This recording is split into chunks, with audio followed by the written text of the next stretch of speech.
Disfruta de los volcanes.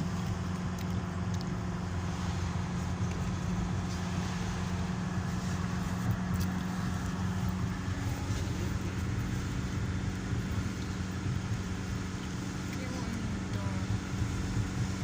bonito. Y podemos venir a cortar nuestro árbol de Navidad. Nos lo vamos a llevar de regreso natural.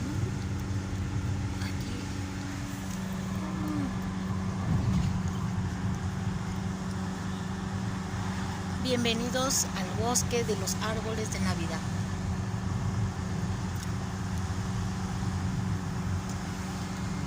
Y siguen árboles de Navidad, bienvenidos. Ya nada más para escoger nuestro arbolito.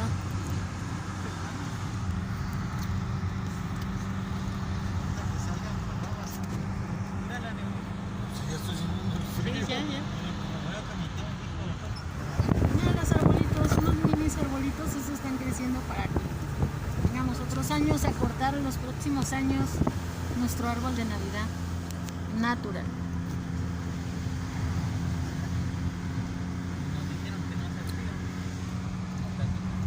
Lo bueno que venimos mira, quiero un animalito, venimos chamarra.